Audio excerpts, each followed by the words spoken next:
السلام عليكم ورحمة الله وبركاته. أسعد الله أوقاتكم بكل خير. اليوم وصفتنا راح تكون خبز بالخبازة، وهو خبز أسمر، تغيير عن كل مرة.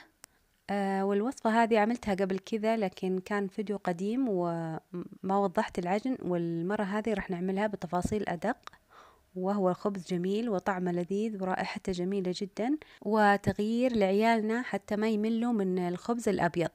واللون الأسمر هذا هو الأرز الخاص تبعهم، حمصته لحد ما تغير لونه، وتقدري تتحكمي في اللون، ممكن يكون أغمق وفاتح حسب رغبتك. وهذا هو الخبز الأسمر، طري ولذيذ جدا، وما يفرق عن الخبز تبعنا الأسمر. وممكن نستبدل المطحون الأرز المحمص بدقيق نحمصه. نبدأ أولا بتحميص الأرز، والكمية حسب رغبتك. أنا هنا أضفت نصف كوب تقريبا، واللون ممكن تتحكمي فيه أغمق أو أفتح حسب الرغبة، ويحمص. وهذا هو نصف تقريبا كوب. البديل البيض نضع ملعقتين في إناء مع ربع كوب ماء، الملاعق ملعقتين متوسطة تقريبا، ونحركه جيدا حتى يثقل معانا أو حتى يصبح مثل شكل البيض تماما.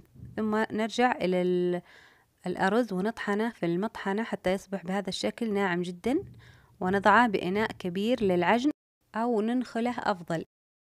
والآن نبدأ بالمقادير الأخرى، وهي ربع كوب زيت، وكوبين تقريبا من الطحين، وكيس الخميرة اللي معاه، وملعقة من الألياف إذا توفرت، وملعقة باكنج بودر، وبديل البيض المخفوق، وملعقة ملح، وملعقتين سكر كبيرة. وهنا الأرز المطحون، والماء نصف كوب تقريبا. نضع السكر على الماء والخميرة، كيس الخميرة كامل، والماء يكون دافي، ونحركها جيدا، نتركها قليلا حتى تظهر معنا فقاقيع. ثم نضع عليها ملعقة من الألياف، نضعها على الماء وهو حار حتى تتفاعل معنا أكثر وتعطينا نتيجة أفضل. الماء يكون دافي وليس حار. ثم ننخل الطحين، كوبين تقريبا من الطحين، وضروري ننخل الطحين حتى يعطينا نتائج أفضل. ننخل الأسمر مع الأبيض أفضل. ننخلها، ثم ملعقة باكنج بودر. ثم نجمع السوائل جميعها معا ونحركها جيدا.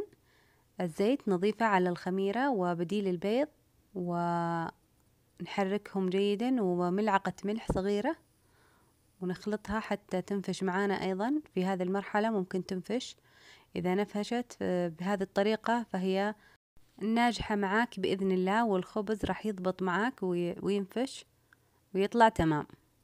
ونضع السوائل على المواد الجافة ونخلطها جيدا، ثم نعجنها بالإيد، وإذا احتاجت للماء نضيف لها حتى تتماسك معانا وتصبح القوام المطلوب، طرية ولينة جدا ومتماسكة في نفس الوقت. وأنا هنا أضفت لها تقريبا ربع كوب وعجنت. ثم بعد ذلك أضفت أيضا ربع كوب، لأن هنا طحين الأرز يحتاج ماء أكثر، ونعجنها، وهذا هو قوامها المطلوب، طرية جدا. ونظل نعجن فيها. العجن فيها لما يكون أكثر تكون النتيجة أفضل، والخبز معانا طري ولين وملمسه ناعم. ثم نتركها بمكان دافي، نغطي عليها ونتركها حتى تخمر، تضاعف حجمها، ونقطعها إلى كور صغيرة ونفردها، ونتركها أيضا تخمر في مكان دافي لمدة ربع أو نصف ساعة. كل ما تخمرت أكثر أعطتنا نتيجة أفضل. وضروري تعجن جيدا بالإيد حتى تصبح ناعمة وملساء بهذا الشكل، حتى ما تتشقق معانا، ويصبح شكلها جميل وملمسها ناعم. ونغطيها ونتركها في مكان دافي تخمر لمدة نصف ساعة تقريبا. ثم نبدأ بخبزها. أنا هنا بدأت بأول وحدة على الصاج على النار، ونقلبها أو ندخلها الفرن حسب رغبتك، والطريقة اللي تضبط معاك وتشوفيها أسهل اعمليها. وتكون النار هادية جدا، والقلاية تكون سميكة، لأن لما تكون رقيقة القلاية حتنضج بسرعة وبدون أن تنتفش. والخبزات الباقية نعملها في الخبازة، نبدأ نسخنها حتى تكون ساخنة معانا وجاهزة.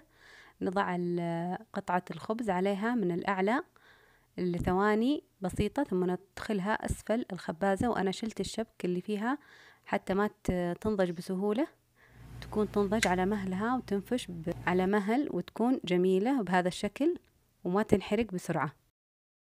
وعشان كذا أنا بقول ضروري تخمر معانا كثير حتى تنفش معانا بهذه الطريقة وتنفش. وهذه آخر قطعة تخمرت معانا كويس، نضعها بالأعلى، وهذه هي باين إنها تخمرت من الفقاقيع، نفشت وهي لسه فوق، ندخلها أسفل، وهذه هي نفشت أكثر، جميلة.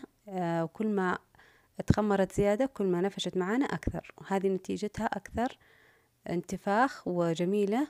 لأن أنا استعجلت عليها وتركتها تخمر ربع ساعة فقط، هي المفروض نصف ساعة وأكثر. وهذه هي بعد ما نضجت، جميلة الخبز ورائحته جميلة جدا مع الأرز المطحون. والأرز ممكن نستغني عنه باستبداله بالطحين نحمصه، أيضا ممكن الطحين نحمصه بدل الأرز ويطلع معانا أسمر قليلا. وهذه هي الخبزات، تحشى أو تؤكل هكذا وتقدم ساخنة وبألف هنا وعافية.